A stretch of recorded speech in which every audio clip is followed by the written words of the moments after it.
घसीटने का अभ्यास बहुत है।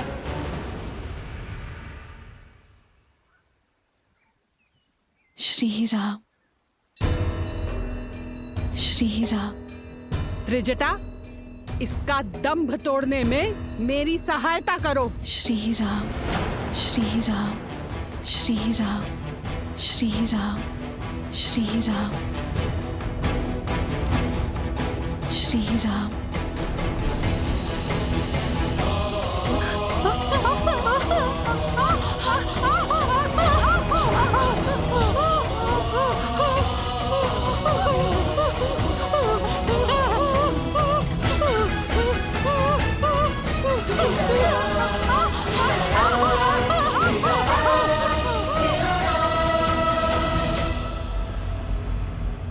महाराज, बलपूर्वक उसे घसीट के लाने का प्रयास कर रहे थे हम।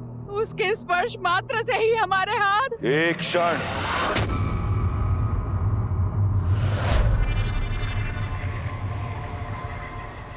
पुनः कहो, क्या किया तुमने?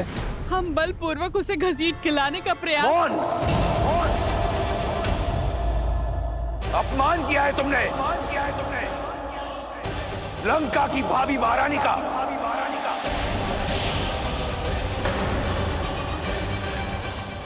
स्मरण रहे, मेरा विवाह होना है उससे।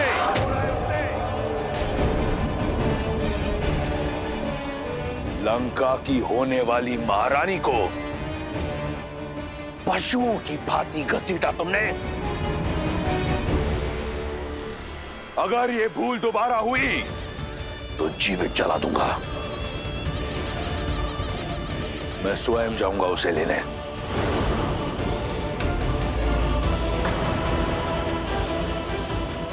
ये एक वर का कर्तव्य भी है और धर्म भी। सावधान लंकेश। बुद्धिमान व्यक्ति संकटों को पहचान कर भविष्य का निर्णय लेता है। एक पतिव्रता स्त्री की पवित्रता को मत ललकारिए।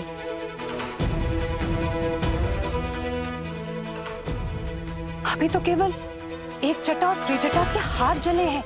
कहीं ऐसा ना हो सीता की कोमल काया से निकलने वाली पवित्रता की कठोर अग्नि संपूर्ण लंका को भस्मी कर दे।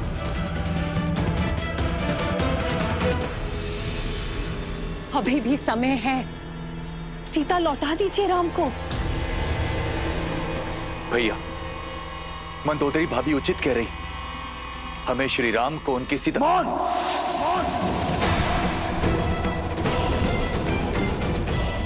परामर्श नहीं मांगा मैंने। अपना भविष्य स्वयं इन्हीं हाथों से लिखा है मैंने। प्रहार से, प्रयास से।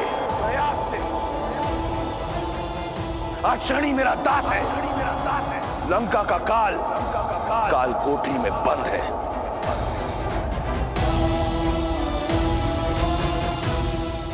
और अपनी भाग्य रेखा में मैं सीता को स्वयं लिख चुका हूं।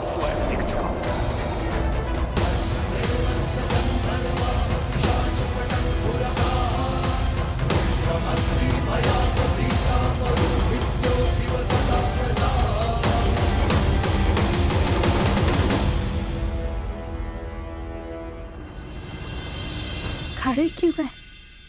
थक कर आए होंगे ना। चलिए अंदर आकर मेरी कुटिया में विश्राम कीजिए। मेरी प्रतीक्षा का अंधकार आपके आगमन के दीपक से मिट जाएगा। आइए। अवश्य माता। आओ लक्ष्मी।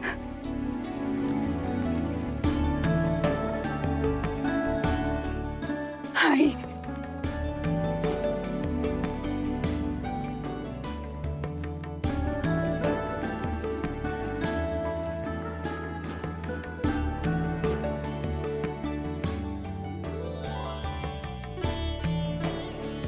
ऐसी रंगोली मैंने आज तक नहीं देखी माता। इसमें आपकी भक्ति का ही तो रंग है राम। आइए आइए बैठिए।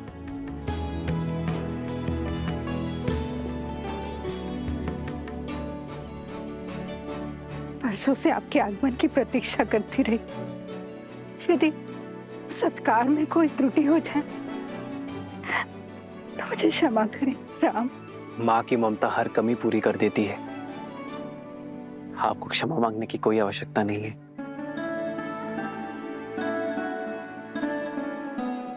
आप दोनों थक गए होंगे ना, और भूख भी लगी होगी ना।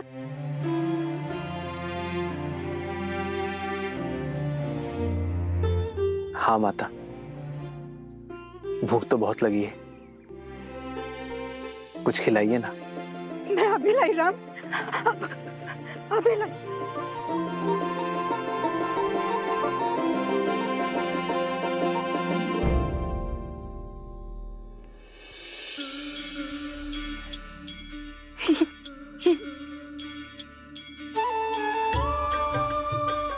ये खाइए राम,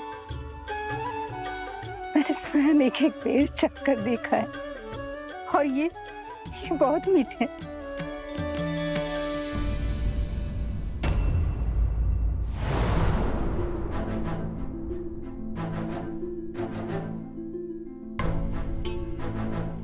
अतिथि को झूठे भेर खिलाएंगी आप?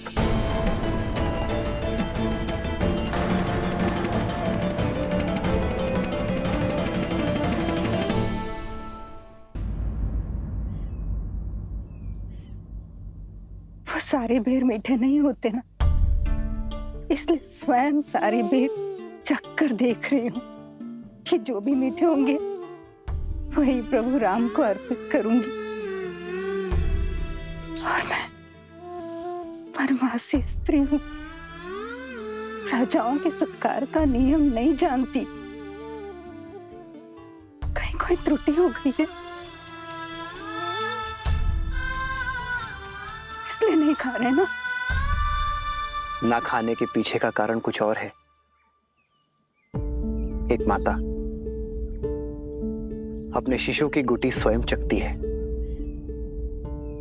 कि कहीं वो कड़वी तो नहीं, और फिर मधु मिलाकर अपने शिशु को अपनी उंगली से चटाती है। एक माँ दूध गर्म है या नहीं ये स्वयं चखती है और फिर अपने शिशु को पिलाती है। माँ तो वो है जो अपने पुत्र के सुख के लिए विष को भी चख ले। जो व्यंजन माता बनाए पुत्र को उसे मां के हाथों से खाने में ही आनंद आता है। आपके हाथों से बेर और मीठे लगेंगे माता। मेरे हाथ से खाओगे राम? मेरे हाथ से? क्यों नहीं माता, आज आपको देखकर बरसों बाद ऐसा लगा जैसे मेरी तीनों माताएं मिल गई मुझे। माता,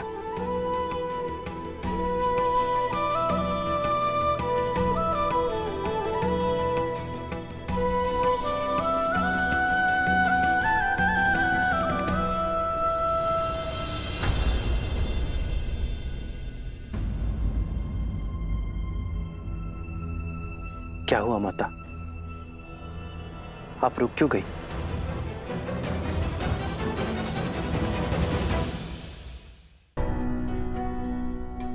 मैं एक साधारण सी वनवासी स्त्री हूँ और आप अयोध्या के राजकुमार।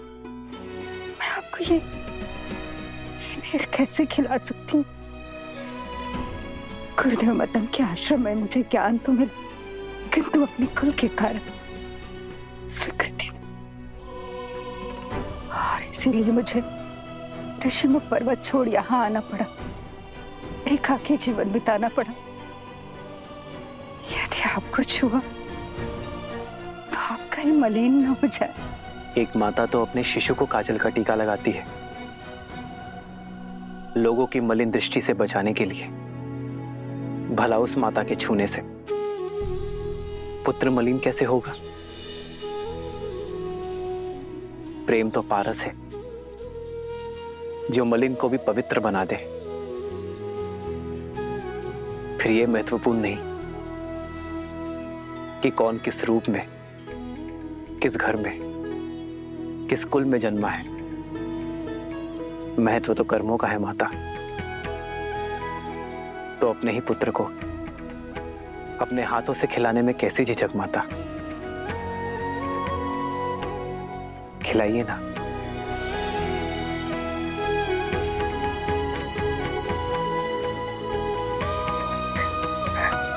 ये खाओ राम,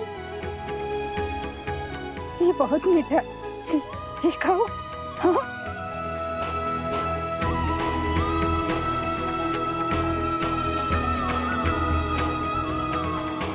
सच में माता,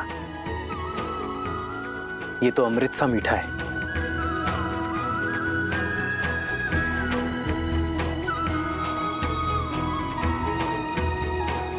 लो लक्ष्मण, माता के हाथ का प्रेम और स्वाद है इसमें, खाओ।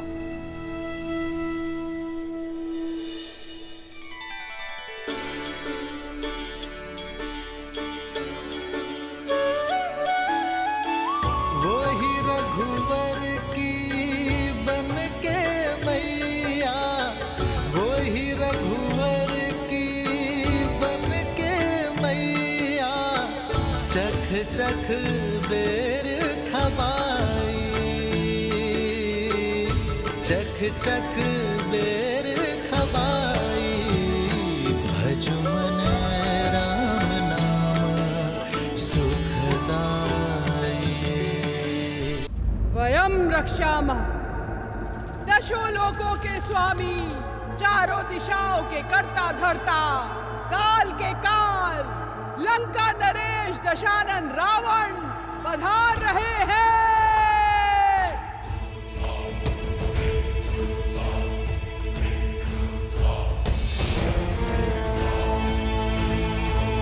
तो तुम्हारी हट अब तक नहीं टूटी। उत्तम, अति उत्तम। इतनी सरलता से जो मान जाए वो महारानी होने योग्य नहीं। लंका की होने वाली महारानी पर ये हट, ये क्रोध जचता है, परंतु इस क्रोध के नीचे दबे विवेक को उजागर करो और सोचो, कहीं तुम अपने अभिमान में अपना अधिकार ना खो दो सीता। देखो, लंकापति की पत्नी बनने पर क्या कुछ मिलेगा तुम्हें। ये सुंदर वस्त्र, ये आभूषण, ये लंका और लंकेश सब तुम्हारे होंगे। इस संसार के सारे देव प्रातः काल में तुम्हारी स्तुति गाएंगे। महादेव के कैलाश में बिना किसी रोक टोक जा पाओगी। केवल तुम्हारे हां बोलने की देर है सीता। इसलिए कहता हूं, एक बार पुनः विचार कर लो। जो आचार अशुभ हो उसमें विचार कैसा दशानन? सोचते तो वो हैं जिनके मन में संदेह का बीज होता है, किंतु मेरे मन में केवल श्री राम के नाम का पुष्प खिला है। जिस स्वर्ण, राजपाट और सुखों की लालसा तुम मुझे दे रहे हो, अयोध्या में उसकी कमी नहीं थी रावण। पर वो सब तिनके की भांति त्याग कर अपने श्री राम को चुना है मैंने रावण। मेरे लिए, मेरे श्री राम के साथ वनवास में बिताया हर्ष त्रिलोक के सुखों और ऐश्वर्यों से अधिक महत्वपूर्ण है। ये सीता श्री राम की है,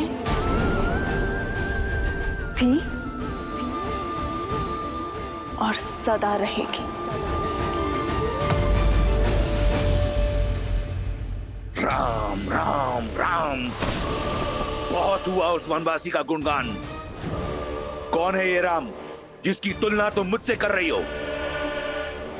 एक तुच्छ मानव, एक नीरव बालक, जिसे उसकी मां ने उसके राज्य से बाहर फेंक दिया, उसे विवश कर दिया कि वो वन में बिना पादुका के दर दर भटके।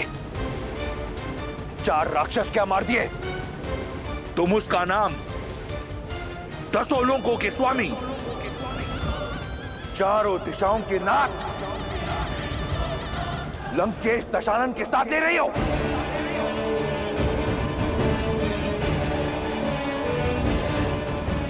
कुछ नहीं है वो,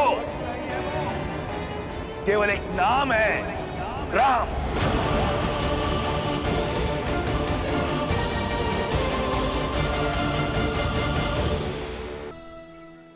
सत्य कहा रावण। राम का नाम तुम्हारे नाम के साथ नहीं लिया जा सकता, क्योंकि राम वो नहीं है जो अपने परिजनों पर अत्याचार करके सुख पर अधिकार प्राप्त करे। राम वो है जो अपने पिता की इच्छा, अपनी माता के वचनों के लिए हर सुख का त्याग कर देते हैं।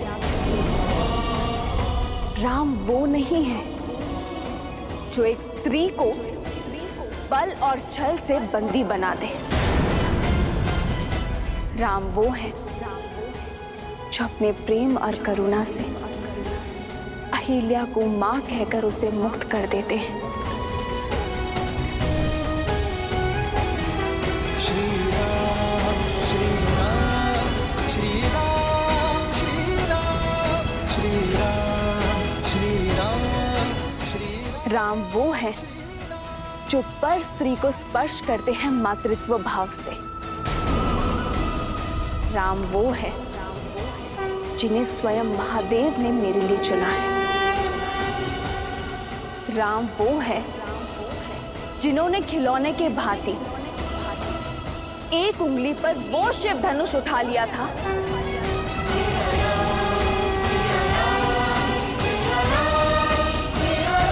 जिसके बल के तले तुम दब गए थे।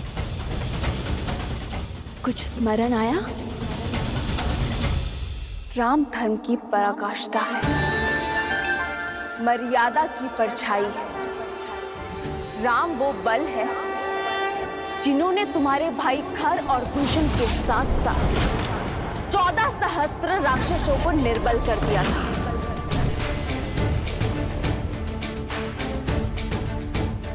राम मेरी आत्मा है, मेरी आस्था है, मेरी शांति है, मेरे हर रोम के स्वामी है वो राम।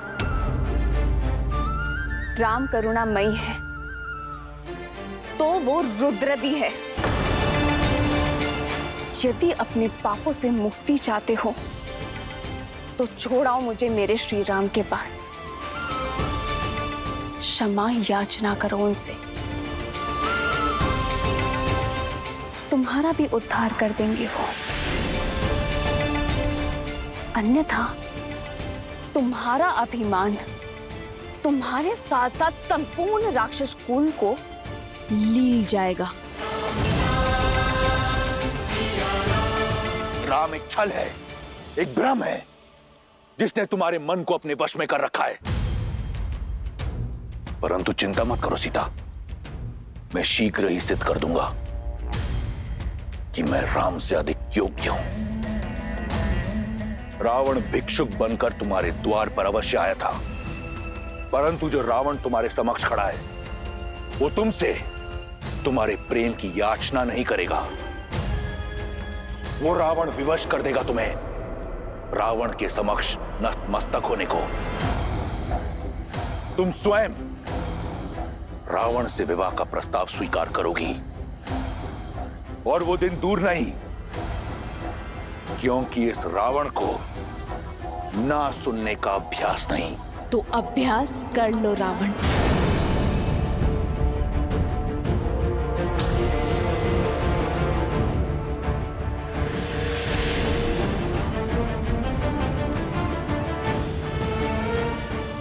क्योंकि जब तक इस देह में प्राण है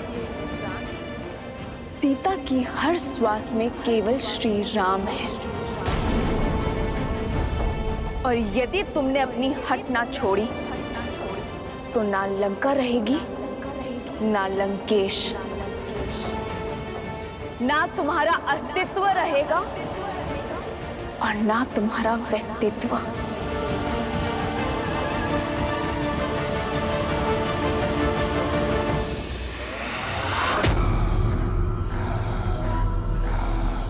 तुम्हारी चुनौती स्वीकार है मुझे सीता। अब मैं पहले स्वयं को राम से श्रेष्ठित करूंगा और तब तुम्हारे मन पर, रोम रोम पर अधिकार करूंगा मैं। कुछ स्वप्न ही रह जाते हैं लंकेश। रावण वो सत्य है जो ब्रह्म को ब्रह्मा बना देता है। ये स्वप्न अवश्य सत्य होगा।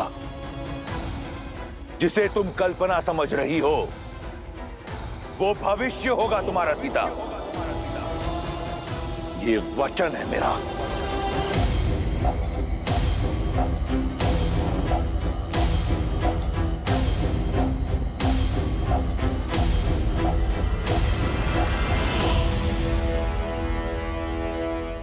माता,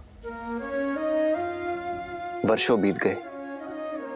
मां का स्नेह, उनके स्पर्श, उनके गोद से वंचित रहा हूं मैं। माता, यदि अनुमति हो तो आपके गोदी में सर रखकर तनिक विश्राम करना चाहता हूं।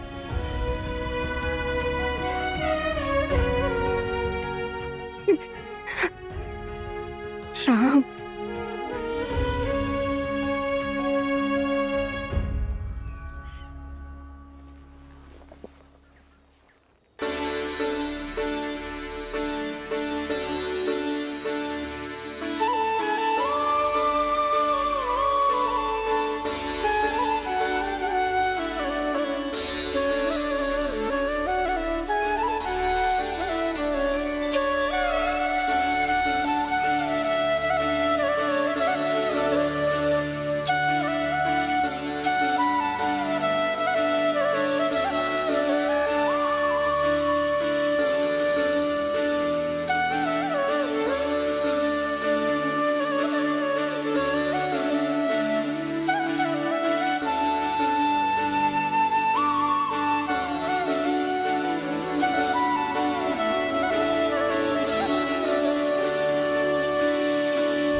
ये अश्रु कैसे राम?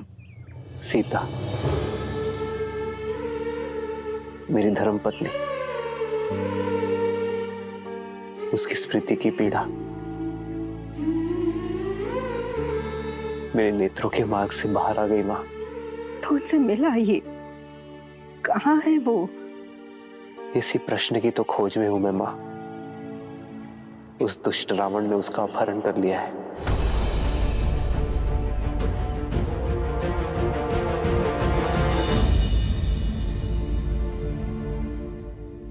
दुख के बादल हैं राम, और आपके प्रेम के सूर्य और प्रयास से छट जाएंगे, परंतु आशा का आंचल मत छोड़ना। कदापि नहीं मां। एक ऐसे व्यक्ति को जानती हूँ जो सीता को खोजने में आपकी सहायता कर सकता है। कौन माता? कौन सहायता कर सकता है हमारी? वानरों की भूतपूर्व राजा सुग्रीव, जो अपने भाई से छुपकर ऋषिमुख पर्वत की शरण में रहते हैं। वन्य मार्ग का राज वानरों से अधिक कौन जानता है? और उनकी गति अति तीव्र होती है। पर वो मेरी सहायता क्यों करेंगे माता? क्योंकि आपके और सुग्रीव के पांव का कांटा एक ही तो है। रावण ने छल पूर्वक देवी सीता का हरण किया और वही बाली ने सुग्रीव की पत्नी रूमा को बंदी बनाकर रखा है। और जब कष्ट एक हो, दुख एक हो, प्रहार एक हो, तो लक्ष्य भी एक ही हो जाता है। और एक ही संकट से घिरे दो व्यक्ति मित्र बन जाते हैं। आप सुग्रीव की सहायता कर सकते हैं और सुग्रीव आपकी। मुझे पूरी आशा है कि सुग्रीव और आपकी मित्रता आपके लक्ष्य को पूरा करेगी। मैं शीघ्र ही उनसे मिलने जाता हूं माता। हमें आज्ञा दीजिए।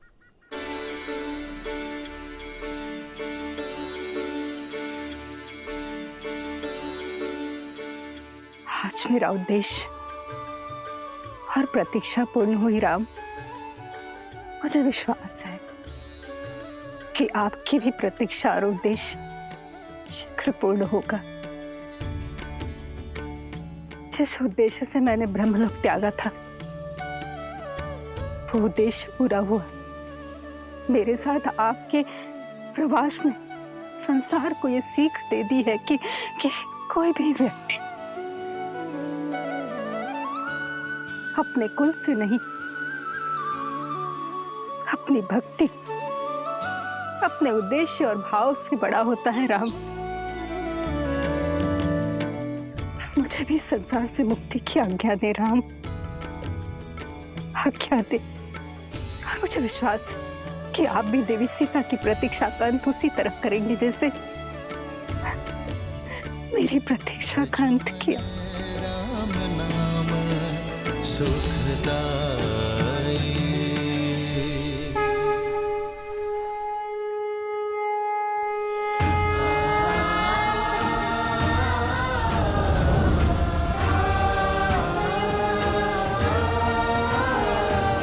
लक्ष्मण, हमें शीघ्र ही सुग्रीव से मिलना होगा। ऋषिमुख पर्वत की ओर प्रस्थान करना चाहिए।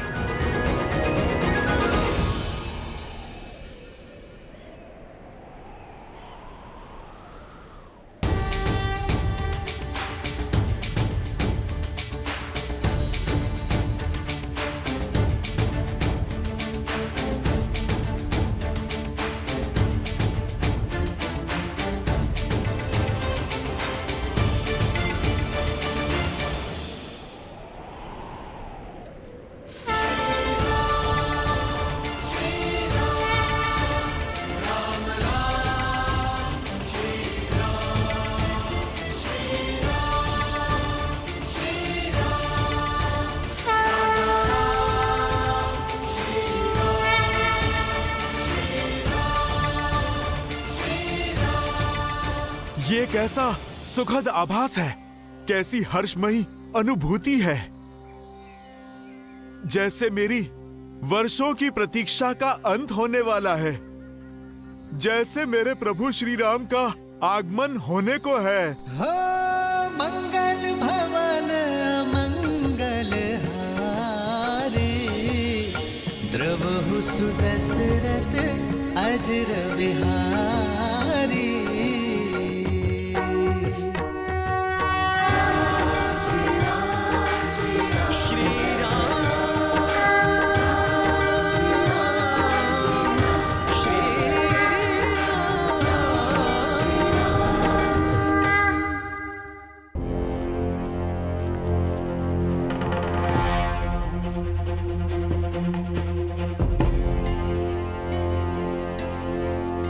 तुम्हारे राक्षस राज की स्मृति मंद है। मैंने कहा ना, उनके भेजे वस्त्र आभूषण मैं धारण नहीं करूंगी। ये वस्त्र और आभूषण महाराज दशानन ने नहीं, महारानी मंडोदरी ने भेजा है। उनकी विनती है कि आप इन्हें स्वीकार कर पूरे राज सुख से यहाँ रहें।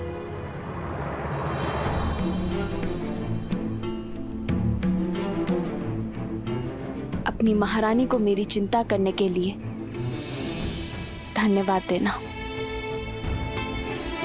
और इन उपहारों को अस्वीकार करने के लिए क्षमा भी मांग लेना। हाँ, यदि वो मेरे लिए कुछ करना चाहती हैं तो उनसे कहना कि अपने पति का मार्गदर्शन करें, उन्हें धर्म का पथ दिखाए, क्योंकि वो जो कर रहे हैं वो अधर्म है।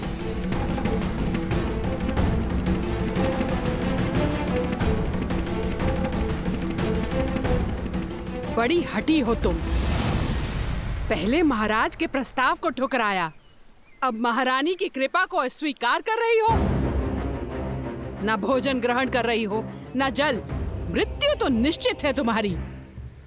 या तो तुम भूख से मरोगी, नहीं तो तुम महाराज के कोप से हमारा आहार बनोगी। जिसके साथ राम का नाम हो उसे मृत्यु से नहीं, मृत्यु को उससे भय होता है। जब तक मैं अपने श्री राम के दर्शन ना पा लूं, तब तक मुझे कुछ नहीं हो सकता। वो बहुत दूर नहीं, जब लंका के आकाश में राम नाम का शौर्य चमकेगा।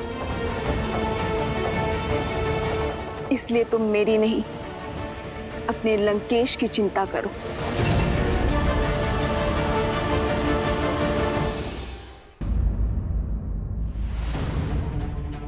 वानरश्रेष्ठ, वानरश्रेष्ठ। क्या हुआ नल? तुम्हारे मुख पर इतनी चिंता क्यों? समाचार ही चिंतित कर देने वाला है महाराज।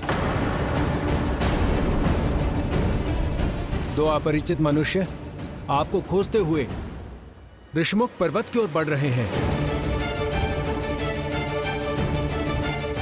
मुझे खोजते हो? स्पष्ट कहो, क्या देखा तुमने? गुप्तचर, वे दोनों वन में यहाँ वहाँ घूम रहे थे और कह रहे थे आपको शीघ्र ही खोजना है। लक्ष्मण, हमें शीघ्र अतिशीघ्र महाराज सुग्रीव को खोजना होगा। वो यही ऋषिमुख पर्वत में कहीं छुपे होंगे। उनके मुख पर व्याकुलता थी। ऐसा प्रतीत होता है आपको खोज लेना अति आवश्यक है महाराज। इतनी अधीरता केवल 2 बार आन पड़ती है, जब कोई विशेष याचना हो या फिर कोई योजना को पूर्ण करना हो। दिखने में कैसे थे वो दोनों? मुख पर सूर्य सतेज, आंखों में चंद्रमा सी सौम्यता। वेश वनवासी का है, किंतु कंधों पर धनुष धारण किए हुए हैं। तुम्हारे वर्णन से कोई दिव्य कुमार प्रतीत होते हैं। महाराज सुग्रीव, कभी कभी संदेह की छटा सत्य को धूमिल कर देती है। तात जामवंत,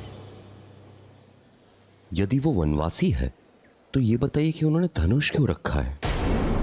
महाराज, आपका संदेह उचित है। लगता है बाली ने कोई छल किया हो। उन दोनों गुप्तचरों को वनवासी का वेश धरकर भेजा हो। स्वयं नहीं आ सकते, आपके लिए हत्यारे भेजे हो जो अवसर मिलते ही प्रहार करके आपको मार सकते हो।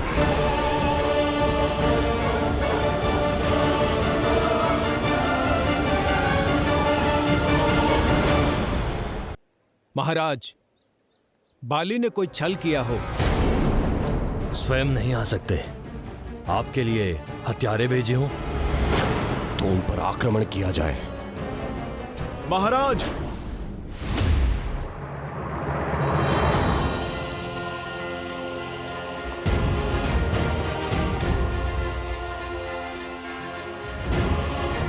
परिणाम पर पहुंचने से पूर्व प्रमाण आवश्यक है। हमें उनकी पहचान जान लेनी चाहिए। यदि वो निर्दोष हुए तो?